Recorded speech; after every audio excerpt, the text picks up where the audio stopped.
जो मातृभूमि के लिए जिया करते हैं, जो देशभक्ति का अमृत पिया करते हैं, बाहों में जिनके पौरुष लहराता है, जिनकी वाणी से महाकाल गाता है, हाथों में अपने थामे तरल तिरंगा, जो रहे बहाते शत्रु रक्त की गंगा, लिख दिया शिलाओं पर लोहू से नारा, भारत का कण कण हमें प्राण से प्यारा।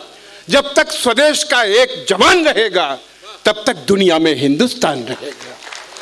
जब तक स्वदेश का एक जवान रहेगा तब तक दुनिया में हिंदुस्तान रहेगा। उन अमर शहीदों का वंदन करती है लेखनी, हमारी अभिनंदन करती है। मैं तो उनकी पूजा करके अपनी बात शुरू करता हूँ और भगवान राम के संबंध में कृष्ण की नगरी में खड़ा हूँ। मैं राम से सवाल करती हुई एक कविता आपको सुनाना चाहता हूँ। तो पहले राम की वंदना का एक छंद आपको अर्पित करता हूँ। तिहारो उपासक पुकार तो कृपा निधान, मेरी भक्ति द्रौपदी को चीर कर दीजिए। और जहाँ पे दया मिली सुदास तुलसी को नाथ, मुझे उसी द्वार को फकीर कर दीजिए।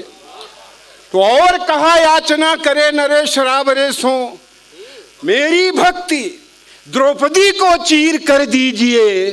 और जिससे संहारा ना था आपने दशानन को, मेरी लेखनी को वही तीर कर दीजिए। जिससे संहारा ना आपने दशानन को, मेरी लेखनी को वही तीर कर दीजिए। बहुत बढ़िया व्यंग्य पढ़ रहे थे मेरे भैया हरीश चतुर्वेदी जी। मैं दो पंक्तियां कहता हूं कि पास में जिसके किसी का गम नहीं है, रूह में उसकी कोई सरगम नहीं है, वो ठहाकों की किताबें क्या पढ़ेगा, आंख जिसकी आंसुओं से नम नहीं है। बहुत आवश्यक होता है हृदय में पीड़ा का होना, और वो पीड़ा जब उभरती है और अतिशयता में पहुंचती है तब व्यंग्य और हास्य का जन्म होता है। और मैं हास्य व्यंग्य लिखने वालों को, जो लिखते हैं, लतीफे नहीं, जो हास्य व्यंग्य लिखते हैं और पढ़ते हैं, मैं उनको बहुत आदर करता हूँ, उनका बहुत आदर करता हूँ।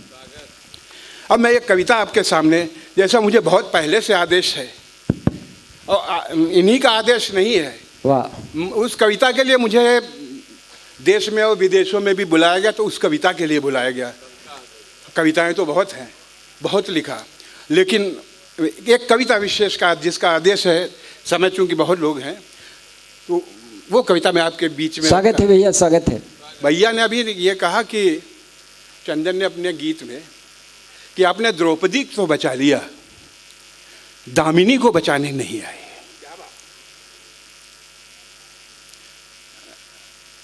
युग दूसरा है। एक युग था, एक जमाना था जब दो लोकों में युद्ध हुआ करता था, मृत्युलोक में और स्वर्गलोक में, देवता और दैत्यों में युद्ध था। फिर युग बदला और युग बदलने के बाद में दो देशों में युद्ध शुरू हुआ, श्रीलंका में, भारत में, राम और रावण में। और भाई साहब फिर तीसरा युग आया तो वो युद्ध और बदल गया, दो परिवारों के बीच में हो गया, कौरवों और पांडवों के बीच में। वाह। अब ये आज का युग है, यहाँ आपके भीतर कौरव भी हैं, पांडव में भी, दोनों हैं, और अब अंदर युद्ध चल रहा है। द्रौपदी की तो रक्षा उन्होंने की, लेकिन दामिनी की नहीं की। दोनों की परिस्थितियों में बहुत अंतर है। जिस दिन दामिनी के साथ ये कांड हुआ, उस दिन मैं दिल्ली में था अपनी पुत्री के पास। सुबह का अखबार देखा तो अखबार में वो ऐसी खबर छपी कि दुनिया का हर बाप रोया होगा। दुनिया का हर बाप उस खबर को पढ़ के रोया होगा जिनकी बेटियां होंगी।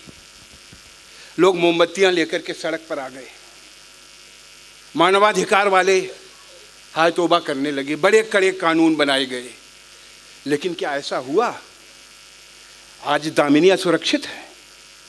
ये हमारी मानसिकता का पतन है। हम इतने गिर गए हैं कि एक तरफ नवरात्रि में बच्चियों के चरण धोकर के चरणामृत का पान करते हैं देवियों की तरह से, और उन्हीं में से कुछ ऐसे लोग निकल आते हैं जो दामिनी जैसे कांड करते हैं। मैं बहुत दुखी हुआ।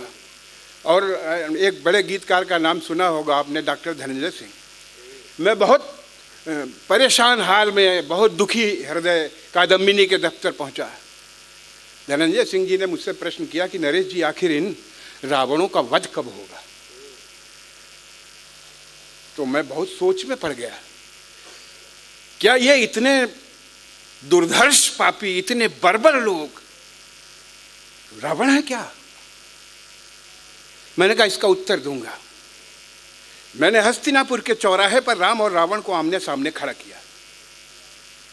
राम का स्वभाव कि रावण को देखते ही उसका वध करना, रावण की नियति कि राम के हाथों मारा जाना।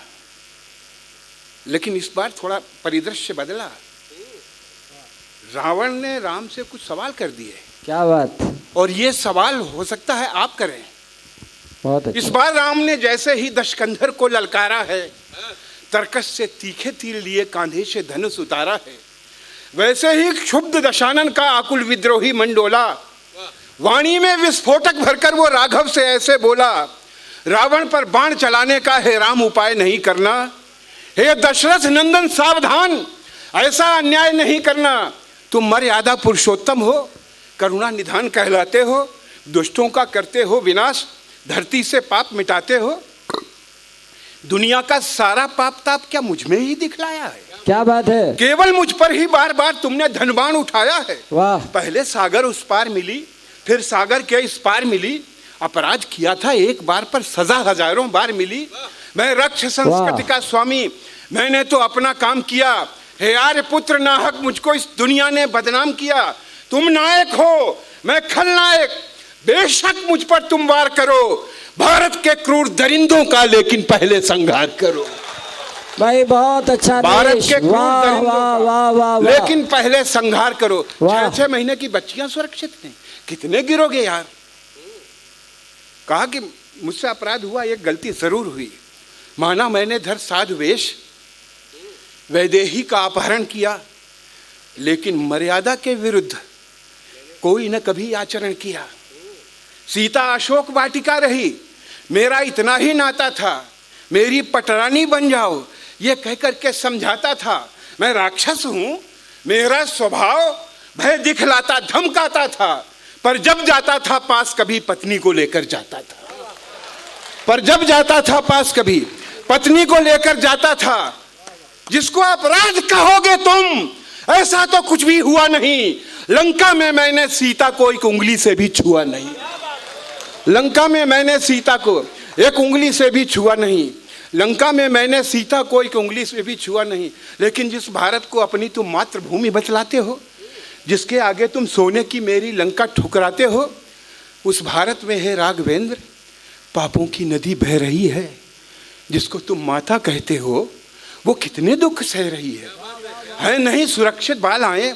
हे राम तुम्हारे भारत में नित लूटी जाती अब लाए। हे राम तुम्हारे भारत में कर दिया कलंकित साधुवेश। भारत के नमक हरामों ने, अपराधी कुटिल कामियों ने, गुरमीतों आसारामों ने कर दिया कलंकित साधुवेश।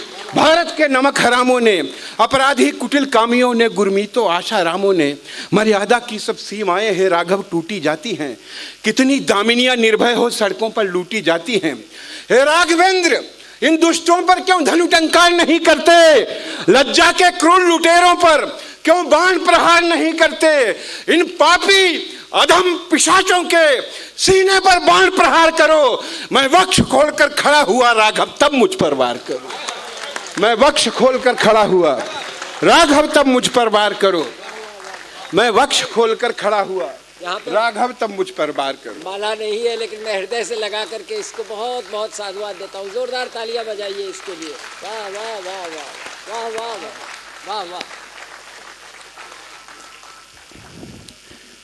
एक और विशेष बात कहता है, याद तुम्हें जब लक्ष्मण के सीने में शक्ति समाई थी, मेरे सुषेण ने ही जाकर तब उनकी जान बचाई थी।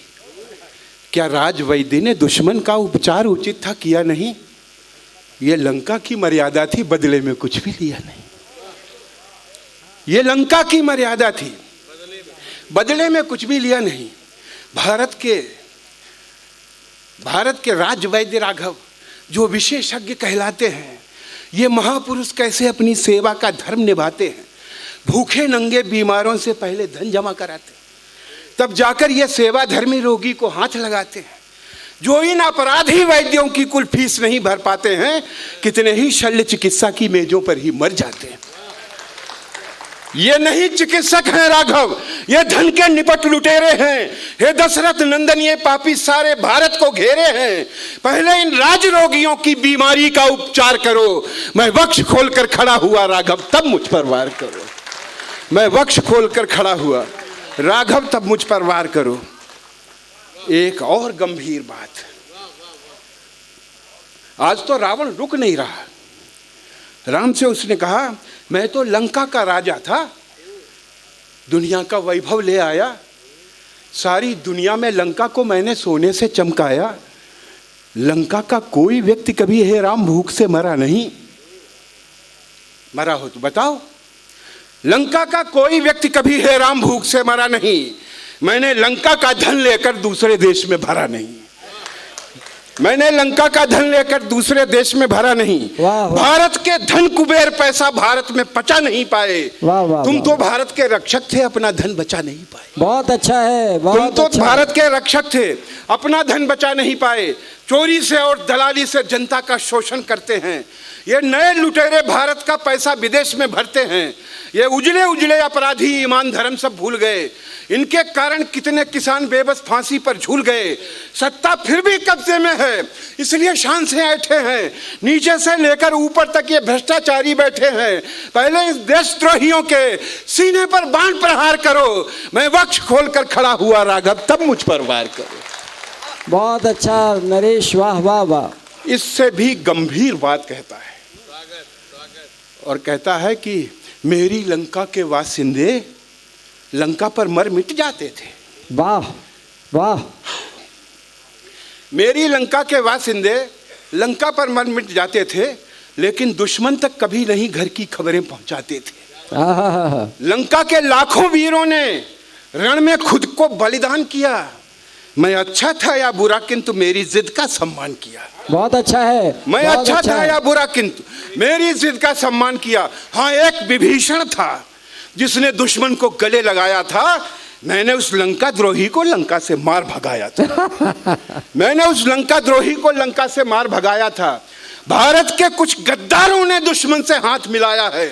आतंकवादियों को घर में इन दुष्टों ने ठहराया है। घर घर विस्फोट बमों के हैं, आतंकवाद का साया है। हे राघवेंद्र, नीचों ने ऐसा कोहराम मचाया है, इनके कारण निर्दोषों का सड़कों पर लहू बह रहा है। वो चीख चीख कर राघवेंद्र तुमसे बस यही कह रहा है, ये लाशों के व्यापारी हैं, पहले इनका संहार करो। मैं वक्ष खोलकर खड़ा हुआ राघव, तब मुझ पर वार करो। बहुत अच्छा, बहुत अच्छा।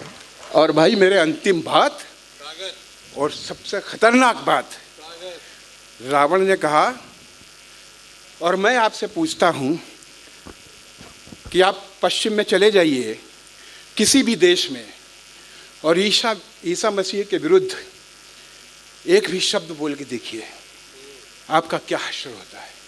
खाड़ी देशों में चले जाइए और मोहम्मद साहब के विषय में कुछ भी बोल दीजिए, क्या होता है। अरे वहाँ छोड़िए, यहाँ बोल दीजिए, यहाँ लोगों को सर तन से जुदा की बातें होने लगी। लेकिन इसी देश में भगवती शारदा की और हमारी देवियों की नंगी तस्वीर बनाने वाले को पद्मश्री और पद्मभूषण दिए जाते हैं। यह अजीब अद्भुत देश है। मतलब हम इतने ज्यादा सहनशील हैं कि सहनशीलता की सीमा चली से भी नीचे गिर गए। रावण कहता कि रावण से भी 100 गुना बड़े ये पापी अत्याचारी हैं, लज्जा के, धन के अपहरता, अपराधी, भ्रष्टाचारी हैं। केवल मेरा वध करने का संकल्प हृदय में पाल लिया। तुमने बस रावण को देखा, अपना धनुवाण संभाल लिया। आखिर कब तक बस मेरा ही राघव संहार करोगे तुम?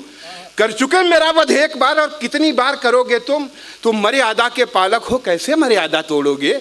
एक ही पाप की सजा मुझे 100 बार भला कैसे दोगे? हे कमल नयन, हो सावधान, अवसर है नयन भिगोने का। कुछ लोगों को विश्वास नहीं है राम तुम्हारे होने का। भाई वाह वाह वाह एक वाह कमल वाह नयन, वाह हो वाह वाह सावधान, वाह वाह वाह। अवसर है नैन भिगोने का। कुछ लोगों को विश्वास नहीं है राम तुम्हारे होने का। हे राघवेंद्र, इन नीचों को अपनी पहचान कराओ तुम, अपने धन की टंकारों से अपनी पहचान कराओ तुम। भारत माता की पीड़ा का उपचार नहीं होने वाला, मेरा वध करके भारत का उद्धार नहीं होने वाला। पहले इन नीचों से अपनी धरती का हल्का भार करो। मैं वक्ष खोलकर खड़ा हुआ राघव, तब मुझ पर वार। बहुत बहुत धन्यवाद।